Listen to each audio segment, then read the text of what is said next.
www.nanohub.org. You can follow along with this presentation using printed slides from the NanoHub. Visit www.nanohub.org and download the PDF file containing the slides for this presentation. Print them out and turn each page when you hear the following sound. Enjoy the show.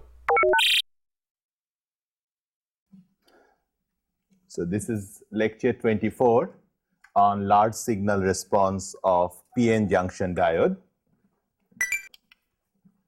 Now, if you remember that we are using the PN junction diode as a prototype of a very simple device. You know, only simpler thing would be a homogeneous chunk of semiconductor, and which is basically a resistor, and we know how to calculate resistance and other things. And this is the simplest one because you have a N-type doping and a P-type doping, just two pieces, a junction, and we are going through this exercise of finding out how this device responds. So in equilibrium, we draw the band diagram, solve the Poisson equation, and saw how the built-in potential and how the depletion width and all those things, how they come about. We have talked about DC. The DC was a lot of discussion, right? Because when you apply a bias, we found that although the current is asymmetric, positive bias, it has a type of current which is exponentially rising with voltage. On the negative bias, it was saturating. But there were lots of very interesting regimes. One was this trap-assisted or defect-assisted low voltage regime, diffusion-limited regime, ambipolar. And similarly, on the reverse bias side, we talked about Zener tunneling and avalanche breakdown, right? So all pieces are very interesting, and if you understand them, this forms almost a comprehensive list. In the last class, we talked about small signal response, that beyond the DC, if you in addition catch a signal from air, let's say you are listening to a radio station, and then you have a diode, then you have a DC voltage, which is your battery, you know, your AAA or AA battery, but in addition, you pick up this microvolt amount of signal from the air. And how would the circuit or the diode in equivalence respond to that small voltage that we found, right? We found that there are diffusion capacitance for minority carriers, majority carriers, there was junction capacitance, and of course the conductance that depends on the bias point. Today we'll be talking about this large signal response. This is more like digital signals that you have, let's say 1 volt, and instantaneously you turn it to -2 volts, let's say, logic level 1 to 0. Or go the other way around. Go from -2 volts, let's say, to +1 volt. And if you make this transition too fast, then what you have learned before wouldn't apply exactly. And that is what would be the topic of discussion today. So I'll start with a charge control model, and I'll explain how that comes about. We'll start by talking about the turn-off characteristics, which is going from logic level 1 to logic level 0. Now remember, logic level 0 doesn't mean voltage 0. Logic level 0 might mean voltage of -2 volts, for example. This is just two separate, largely separated voltages. And we'll talk about a little bit turn-on characteristics, and then we'll conclude. Consider a diode in a circuit. And the voltage source, instead of being a AAA battery, is actually transitioning between two voltage levels. Voltage level 1, maybe a volt, and voltage level 0, which may be -2 volts, let's say. Any voltage, any specific voltage. Now the diode is in series, you are measuring the current, and if you just think about the diode itself, you will get this IV characteristics, right? It is biased at a certain point, and you can see the P side of the device is connected when it's logic 1, connected to the P side, N to N side, and so it's forward biased. And so you can see the blue dot on the IV characteristics indicating that there is a finite amount of current flowing if it is at logic level 0 through the diode. Now, if you gradually turned it off, you know, over a period of seconds, then what would have happened that at every instant, the diode would have adjusted to the DC potential almost, and it would have gradually followed this curve. It is that the last point is, let's say, -2 volts. Every point is sort of in quasi-equilibrium. It knows the IV characteristics. So beyond the DC calculation that we already did, if the transition is slow, then we don't really need anything more. Although the transition is not DC, it is almost DC at every point. However, if you make the transition very fast, let's say in your computer, these days this thing runs at tens of gigahertz in a nanosecond. If you change it that fast, then all of a sudden you will see that it cannot really follow this path. What it is going to do is follow that red dotted path. That instantaneously it will flip the current, and flip the current, you can see that immediately keeping the voltage the same. Why the voltage remains the same, I'll explain in a second.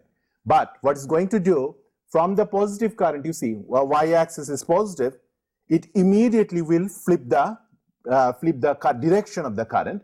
As the voltage source wants the current to go the other direction, it immediately responds to that dictate that current should go the other direction. But then you can see for a while the current remains almost the same as the voltage is decaying off from a positive voltage, gradually going to zero. And then for a little bit, it has the final descent to the final equilibrium point. Of course, the final equilibrium point has to be the same because that's the final state. What I'd like to explain to you today is the physics of this, that why it takes this particular path, under what conditions, and how to understand that. That's the purpose of this lecture. Now, if you want to look at it in a slightly different way, you could plot the voltage and the current as a function of time. You see, this is voltage versus time on the right hand plot with time as a parameter. So every point here you could stamp a time. But in addition, you could split it up also. You could plot the voltage as a function of time and current as a function of time. Do you see that the right hand side and the top graphs essentially contains the same information? Let me explain. Look at the yellow points. The yellow points are the voltages before this transition occurred. I had a forward bias. You can see on the left hand side the voltage versus time curve. I have also a forward bias positive current, and that's called I sub f, f for forward. Now, if you switch it very quickly again, then you can see you will have this green circle. The green circle is the current that has dropped down. And you can immediately see also in the current versus time plot that the current has switched from IF to IR, and it has done so instantaneously. There's no time in there, right? So you can see almost instantaneously. But for the voltage, look at it. The voltage, the green circle, is sitting on top of the yellow square. So voltage has not changed. Now that's strange. Voltage is the same, current going the opposite direction. I mean, how can that happen? So we'll see that. And then finally, you see that red triangle. Red triangle is when the voltage has gradually decayed to its final value, essentially going to voltage equals 0. And on the left hand top side, you can see the triangle. And similarly, but for the current, look at this. Going from the green circle to the red arrow or red triangle, the current has more or less remained the same. Now that's very strange, and we'd like to explain that. Now let me explain some terminology so that I can help you guide through these concepts. By the way, when you do 0 to 1, minus 2 volts to plus 1 volt, again, it is going to take a non-trivial path. It is not going to follow the steady state DC characteristics, and that's shown here in blue dotted line.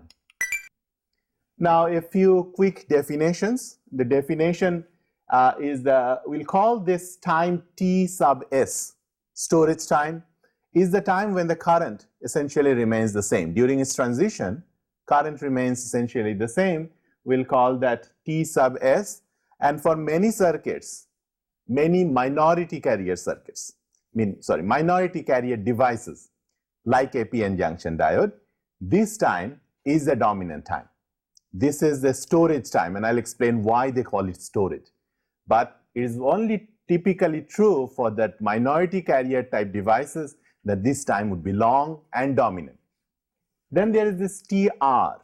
The TR time is when the voltage has gone to 0 and it is gradually swinging back to the equilibrium reverse bias point, gradually going down. That's the T sub R. Now, T sub R for this device will not be as big, but for many devices, as we'll show, Schottky barrier diode, majority carrier diode, in that case, that's the next class, TR might become the dominant one. And the total time is TRR, which is called the reverse recovery time. This is the time it takes for the signal to go, voltage to go from positive side to the negative side. Now, why am I interested in this time? Because if you try to flip the current or flip the voltage faster than this time, your circuit isn't going to work. So you calculate this time and design your circuit slower than this so that the voltage can reach the final point without any trouble. Okay, now I have to solve this equation. Now that's going to be a challenge. You can see Poisson equation, I have to solve it from +1 to -2 volts. Now that's not something that's very good. This time I cannot say n is n naught e to the power j omega t. It is not the signal coming from your 920 AM radio signal with a microvolt from the air. This is going from 1 to -1 volt or +1 to -2 volts. I cannot drop dn dt. Well, I cannot really do much with this. So I'll have to stay with this and solve this.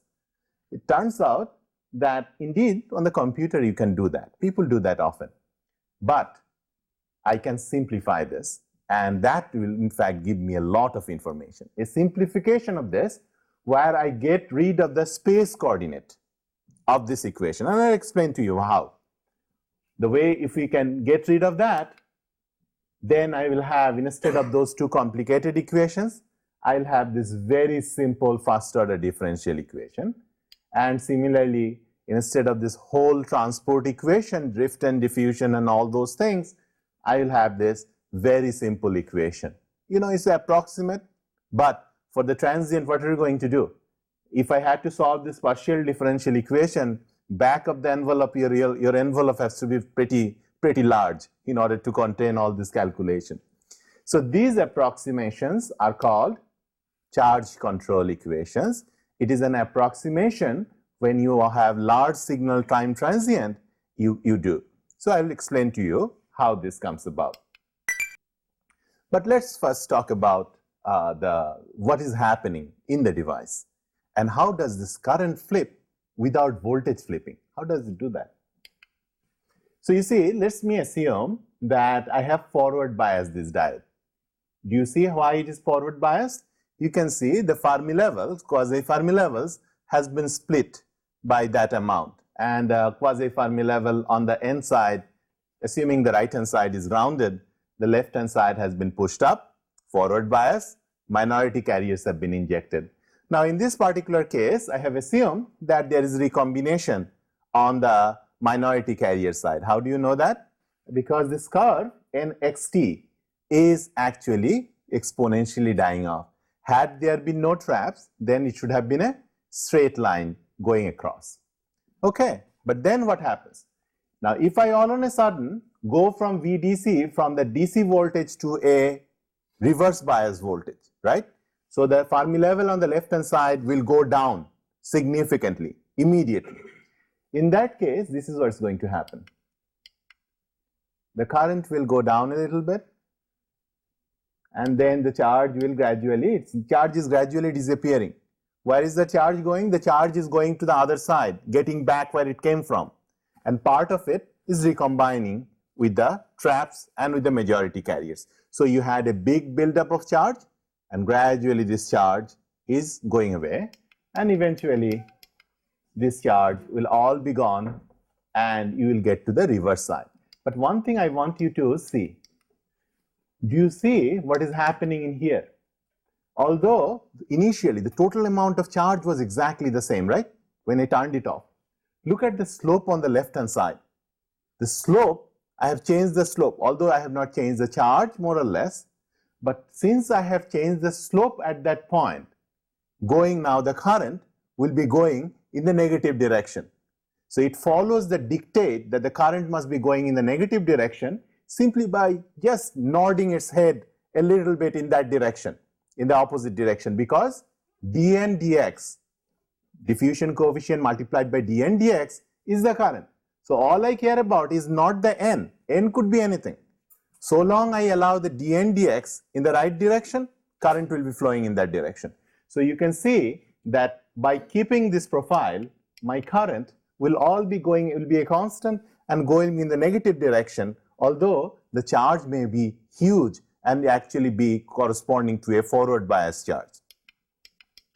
Okay, so this is a plot I'll be showing you often. The idea is you should see that this is a time sequence of the charge that is sitting inside the PN junction, inside the minority carrier as you're going from the forward bias to the reverse bias.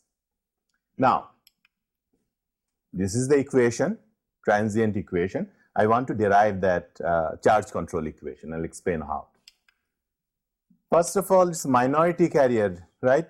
So I should always be able to take out the electric field. As I said, taking that out is a little subtle. And I have explained to you, you should learn it once so that later on when you drop it off, you sort of know that you can go back and explain to a student. But for the time being, minority carrier side, majority carrier holds the potential. I drop the electric field. So I have the diffusion term. Now on the diffusion term, I have this N naught, which is the equilibrium density. Well, N naught does not depend on time. I get rid of that. And I have delta N, which is whatever the charge. You see on the top right hand side, the charge profile, this delta N is a function of X and is a function of time. You can see that the top side, it has changes with space and also changing with time. Do you see why there should be a second derivative with respect to the diffusion coefficient? Of course, because you insert the expression for J sub n and that's what you have. And if this is essentially a small injection condition, then isn't the Shockley-Ridgeway term becomes delta n over tau sub n, right? When you have put a small amount of charge in. So that's what you have. Delta n divided by tau sub n, that's the Shockley-Ridgeway condition. It's a partial differential equation, still not probably easy to solve. But let's see whether we can do some more. This we could do. Let's say we take that delta n multiplied by q and a and delta x and then integrate from 0 to WP. 0 to WP, what is that? That's the minority carrier region on the P side, right? And so that I'm just integrating the whole thing. Now, if I integrate, now that whole quantity QA delta n, well, that's changing with time, right? Do you remember? It was a big initial triangle and it was gradually going down. So, of course, that's changing with time. Let me call that thing, whatever is inside, area under this curve, Q. Q is changing with time, of course, but I have integrated over WP. And the WP is from 0 to WP is end of this region. So that will be my area under the curve. And so therefore, I could write, do you see whether I could write this? Q is the whole thing and d dt, for that will give me the first term, dq dt. That's no problem. Now what about the second term, the diffusion term? Do you agree how I have written the second term in this particular way? Look at this. The second term was a second derivative with respect to x. So the second derivative I have written as dx and dx. And then I have cross multiplied with dx. That will take care of 1 dx. So I have a differential of qa delta n, right? And if I have a differential, can I not integrate it out? If it's a differential, I can always take that differential and integrate it out. And that you will see that says that I have the first term is the current that is going out from the right hand side, and the second term with respect to diffusion coefficient, which is current coming into this box. That's the first and second time. And the last term, well, that's the recombination term, Qn divided by tau sub n. Now you have seen this type of integration before. Where have you seen this? Do you remember the delta function business? The second derivative, anytime in the Schrodinger equation, when I gave you a delta function, you had to integrate it across a delta function. and the two sides you had this first derivative on one side and the first derivative on the other side that was separated by the discontinuity. Well, the same trick here. I haven't done anything else. You just multiply dx and integrate it out. Okay, there is a typo I can see that Wn should be Wp on the top side. Okay, but you get the idea. So the current, so what does this equation say? Well, this equation is telling me that the charge that is building up in this box is equal to the current that's coming in from the left hand side. Do you see? X equals 0, that's the current that's coming in, and the current that's getting out, X equals Wp. And so the total amount of charge that is building in is equal to the net amount of electron that is flowing in. That's why it's called charge control. And of course, a certain amount of charge is going away through recombination. Do you see that Q divided by tau n term? That is the amount of charge that is getting out. So only thing I have done, and this is a general trick by the way, anytime you have a differential equation, Schrodinger equation, diffusion equation, any equation that you can have, second order partial differential equation, if you want a big signal transient, you can do this in any case, in any problem. It's nothing to do with this particular problem, but it's a general physics problem or general mathematical trick. Okay, so I have a beautiful simple equation. Now I may be able to solve something. So let's look at the turn-off characteristics. I'm making an equivalence. On the left hand side, I'm going from 1 to 0, and to reflect that similar situation in a undergraduate circuit type context, look at this right hand plot, right hand top plot. I initially have the PN junction forward biased with the voltage V sub F, and you look at the position of the switch. The switch is connected to the forward bias diode, right? Then once at time t equals 0, the switch goes from the forward bias battery and goes immediately to the right hand side to getting connected to the reverse bias battery. Do you see why it's called reverse bias? Because look at the negative terminal of the battery that is connected to the positive of the diode, so it's reverse bias.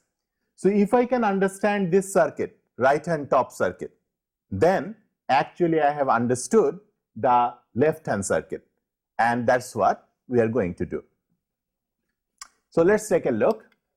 I have to solve this equation in the top equation or top figure context, a top right context, and try to calculate the storage time. The red T sub S is what I am after. T sub R will be a little complicated, so we will not get there. For this device, T sub S is what we are after. Now at t less than 0, of course, the equation is given by this. Now do you see whether you agree? dq dt, that's fine. I sub f, well, there is a forward current flowing, DC forward current flowing. So my I diffusion is IF, and that was not dependent on time, it was a DC thing. So that's what I have. Now what was this dq dt? It was steady state. Was there any change with respect to time?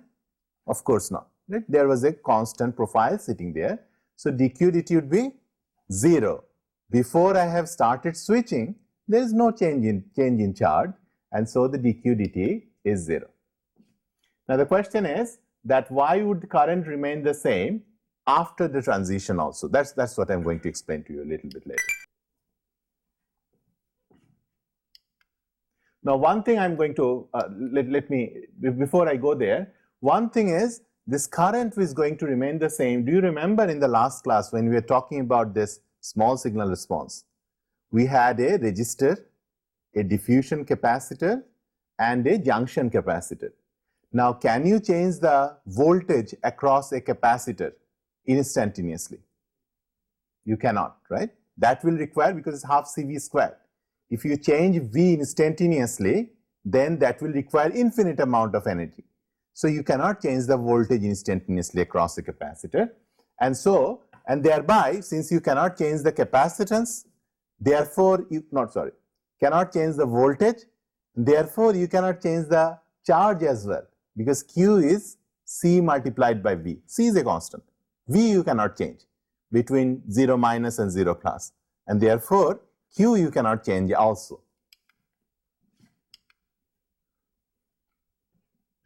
So from here, can I write this? That for t less than 0, dq dt is 0, steady state. IF is whatever current I was flowing in the forward bias case. I know the initial bias, 1 volt. I know the current. So I have that, and so Q at 0 minus, it is going to be IF multiplied by tau sub n, cross multiply, dq dt is 0. Okay, now the charge cannot change, right? Because the voltage across the capacitor cannot change. Total integrated charge cannot change. So Q0 minus is equal to Q0 plus. So that's fine. I'm trying to solve that equation during the transient period, so I'm setting up the boundary condition. You know, boundary condition anytime in the circuit, you have done this many times. So I shouldn't really belabor this point. Okay, so how do I solve this equation then? Now at t greater than 0, the current is, the equation is now dq dt equals minus IR. Now why is minus IR? Because you see it's a reverse bias diode. The current must be flowing in the other direction. Whatever the Vj is, whatever the junction voltage is, what is the maximum that it can be in the forward bias side? Equal to the band gap, right? It cannot be larger than the band gap, because the VBI, the maximum voltage of VBI, the whole barrier it can be, if you dope it on both sides degenerate, then the maximum barrier it can be is equal to the band gap. So whatever you have, let's say you have a close to 0.6, 0.5, 0.6 volt, and then if VR is minus 2 volts, then you can just look at the circuit and immediately realize that given a R, the current in the output circuit must be flowing in the negative direction. It doesn't matter what the diode wants to do. Given that diode can only have, let's say, 0.6 volts in plus, VR, let's say, is minus 2 volts, the output current in R must be negative, going in the negative direction. So the diode has no option but to supply the negative current. It doesn't want to change the voltage, fine, but it must supply the negative current, otherwise the circuit will not be satisfied. And it can do so easily.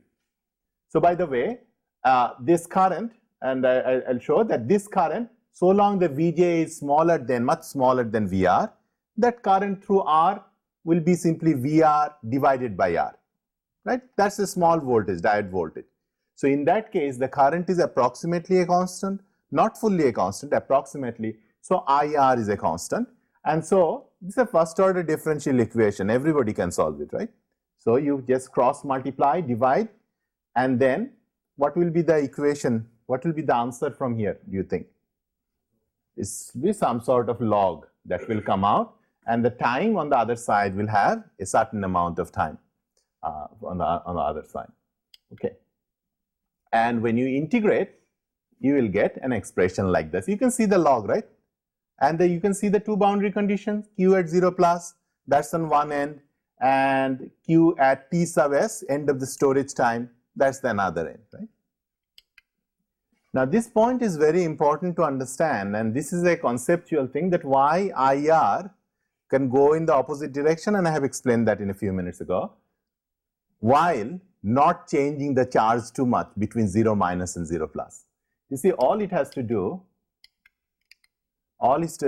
is can keep the charge almost the same, but change the slope on the one end a little bit, and that immediately gives it the requisite current minus IR.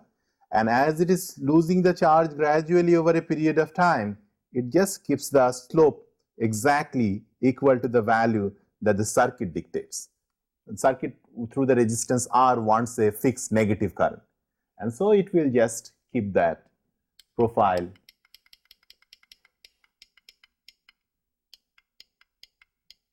I think, okay, all right. So how much time then? I still haven't solved the problem completely, except if I make this assumption. You see, in the beginning, I had a lot of charge. Forward bias diode, it was exponentially delta n, exponentially went with voltage, and it was gradually dying off.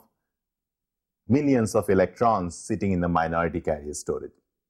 At the end, when the charges have all gone away, then it's a reverse bias diode.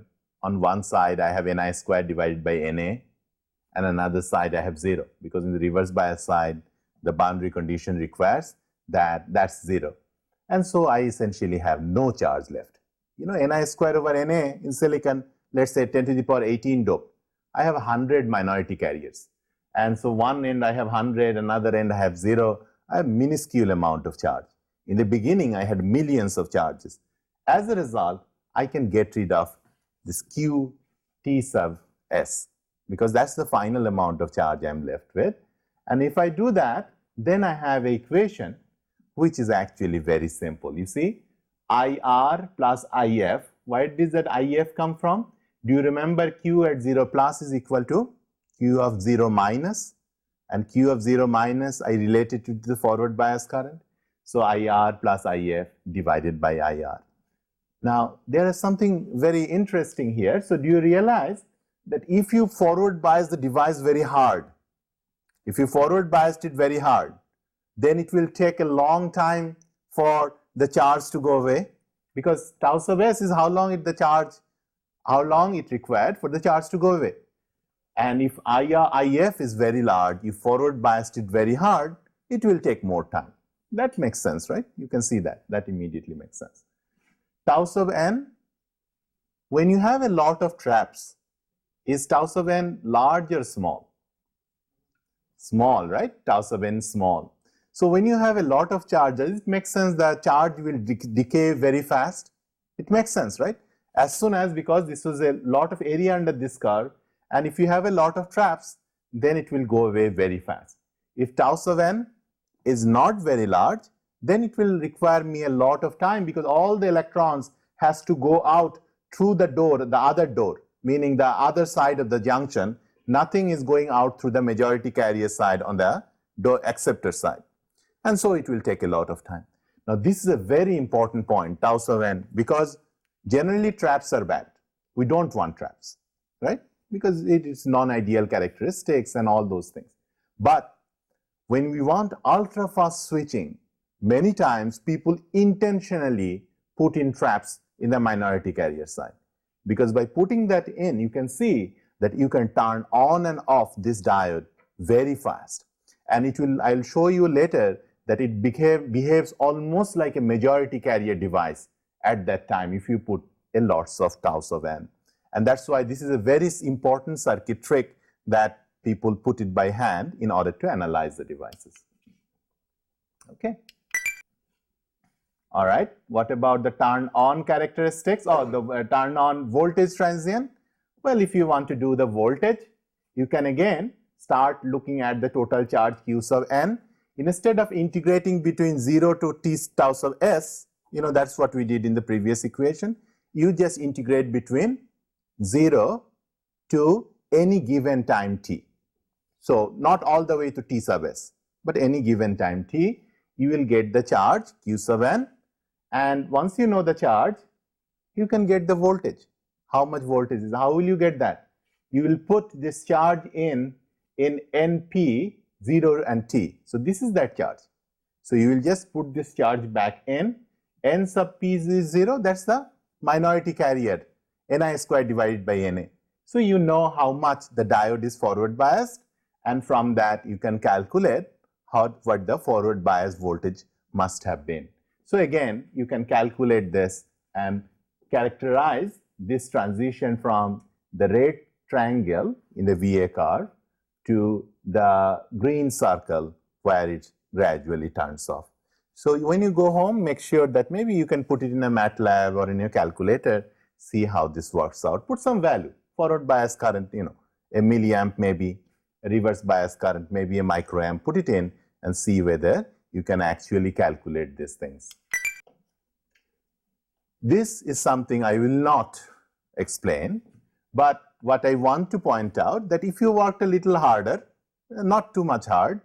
Then you can also calculate this storage reversed storage time, this T sub r, and the T sub r has this complicated relationship, but you can see you know them all, right? You know IF. What was the forward bias current in the beginning? IR, well, that was the final reverse bias current. T sub r is the unknown. Tau sub p, what is that? That's the recombination time. You had more traps, the recombination will be more. You can put this whole thing in, and you can see how you can calculate the T sub r. The error function, well, I'm sure you have forgotten, but you can look it up. And the point is that once you express it in a very simple form, you can calculate this. The point is that you can do it, so we'll not do it for the time being. And you can sum them up and look at the total current. And you can see that in most of the time, the T sub S, the T sub R is typically very small. You can see the dotted line and the solid line in general. And so therefore, the simple calculation we made is fine. For the time being is fine. No need to understand it in detail, but if you really wanted to understand it, you can look at Z's book at page 117, and then you can move on from there. But for the time being, we'll not get into that detail. Turn-on characteristics, again, that's very simple. Turn-on characteristics, let's say initially you had a voltage, and you now from a reverse bias, this time you just want to turn it on and go to the forward bias. And if you wanted to go in the forward bias, what do you do? Well, one thing you can say that at t equals infinity, whatever it is, at t equals infinity is going to be steady state again. So if it is steady state, and you also know at t equals infinity, the current will get to the forward bias, whatever the steady state forward bias current is, I sub f. And dq dt at t equals infinity is 0, right? Steady state, again, because you have turned it on, steady state. And so therefore, at time t equals infinity, your current is IF tau sub n. Right? That makes sense, because that will be the steady state current. And then again, the charge will exactly now go in the opposite direction. It will start with essentially 0. As soon as it's forward biased, although it doesn't have the full amount of charge, it will tilt the potential so that it can keep supplying the forward bias current. And you can see why the slope of the profile is essentially the same. dn dx at that point gives you the same forward bias current IF, and this will go on until it reaches steady state.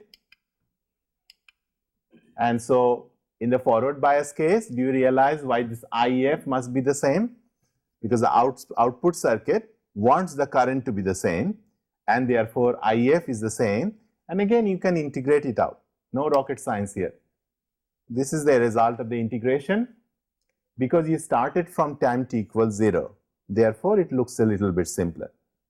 Does this final answer look about right? When t equals infinity, what will happen to the exponential, do you think? That will go away. So of course, at q at t equals infinity, they must be equal to each other, right? And t equals infinity, I already know is I sub f multiplied by tau sub n, right? That's, I derived it in the last slide. And so you can see that over time, in the beginning when t equals 0, current charge is 0. T equals 0, exponential of 0 gives you 1. 1 minus 1 is 0.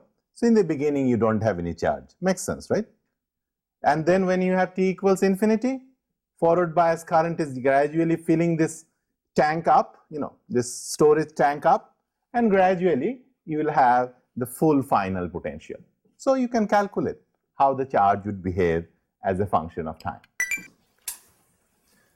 Now, on few other applications of how this charge control model that you have just seen used to do large signal transient, how it can be effectively used to solve many other important problems. So one of them, which is very important, is calculating this diffusion time by this charge control method. And what I mean by that is that assume that a device is forward biased, an electron has just been injected on the left hand side, let's say, of the device, just at the edge of the minority carrier, and then this carrier will spend some time within this minority carrier region before eventually being collected by the right hand contact. The question is, how long does it take for the electron to go from the edge of this region to directly to the other contact? How long does it take? And that's the diffusion time, because the electrons are moving by diffusion. Now, if this recombination was a dominant thing, then of course you expect, that the electrons would come and directly will recombine with the holes below. And that will be whatever is the response time, right? Because that is how long it takes for the electrons to go.